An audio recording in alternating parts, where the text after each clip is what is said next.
황동현의 시선집중과 함께하고 계시는 지금 시각 8시 14분 50초 막 지나고 있습니다.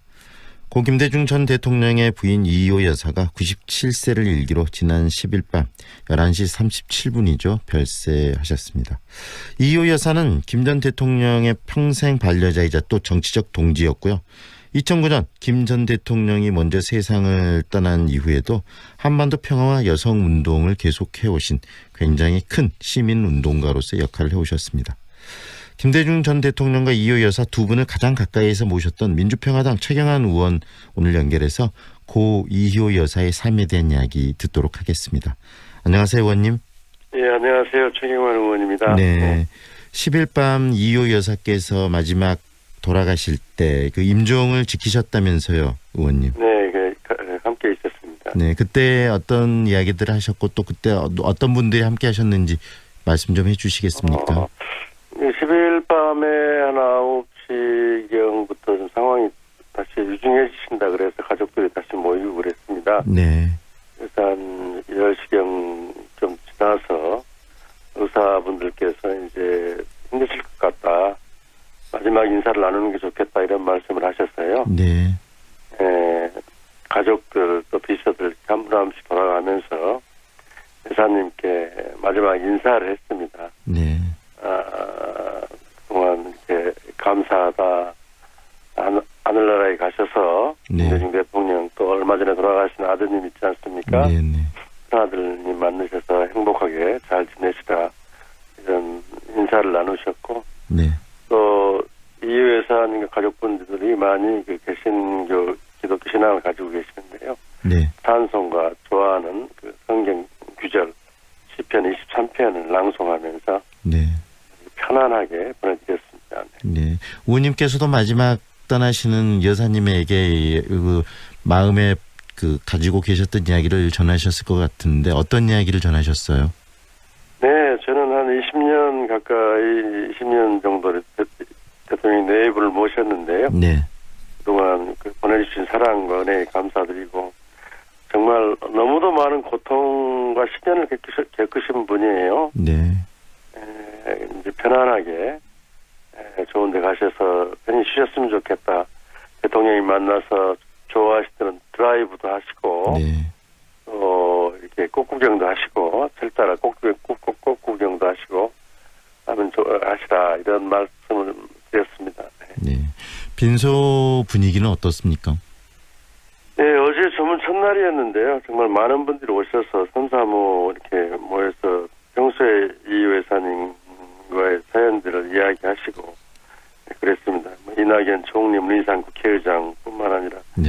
5당 대표들도 그동안 정치권에서 좀 아웅다웅했는데 네. 다 모여서 이렇게 얘기도 하시고 특히 그 시민사회나 종교계, 경제계, 여성계 인사들이 많이 오시고 김대중 대통령과 함께 하신 분들도 많이 오시고 네. 일반 시민분들도 많이 참배를 지금 하고 계십니다. 정말 그 인연을 같이 맺으셨던 분들도 많이 이렇게 빈소를 방문하고 있지만 일반 시민들이 이렇게 참여를 많이 하시고 또 그 이희호 여사의 죽음을 안타까워하고 애도하고 있는 그런 모습들이 결국은 이희호 여사가 우리 한국 대한민국의 큰 그 분으로서 많은 영향을 끼치셨다는 걸 새삼스럽게 느끼게 하는데요.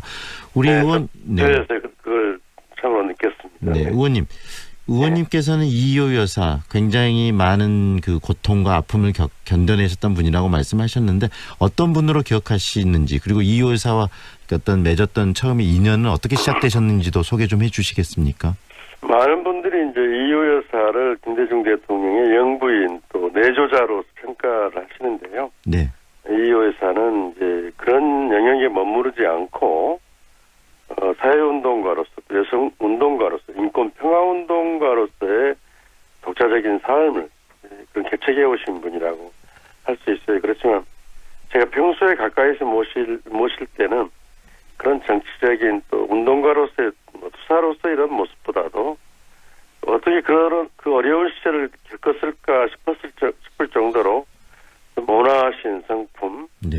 특히 가족들이나 비서들을 일일이 살피는 세심한 이렇게 살피는 그런 부분들이 주위에 계신 분들이 이희호 여사님을 따르게 하고 많은 인연을 인연을 맺게 한 게 아니었나, 그 힘이 거기에서 나온 게 아니었나 하고 생각을 하고 있습니다. 네, 겉으로는 대외적으로는 굉장히 활동가로서 또 정치인의 아내로서 모진 풍파를 이겨내시고 또 열심히 활동을 하셨지만 내적으로는 마음이 굉장히 따뜻한 분이셨나 보죠. 네, 그렇습니다. 네, 의원님은 이 여사님과 제일 처음 어떻게 인연을 맺으신 거죠?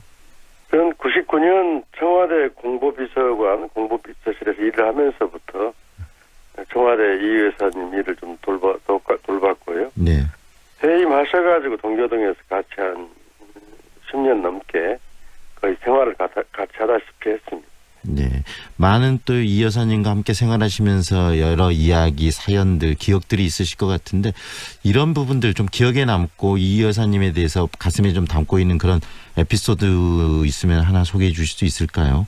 퇴임 이후에 이제 모든 공직에서 물러나셔가지고 네, 여사님과 대통령님의 생활을 지켜보면서 네, 정말 두 분이 아름다운 여생을 지내시는구나. 이런 걸 같이 아까도 말씀드렸는데요.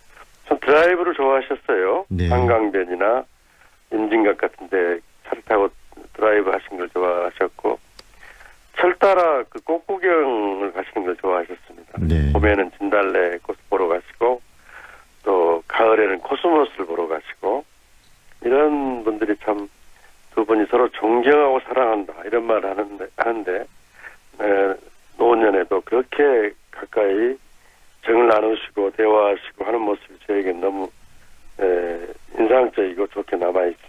네, 부부로서 정말 화목하게 두 분이 사셨다는 말씀이신데 하지만 정치인의 아내로서 이 김대중 전 대통령이 그 정치적인 고난을 겪을 때 격변의 현대사를 또 함께 겪어오신 분이 바로 이희호 여사 아니겠습니까? 네, 그렇습니다.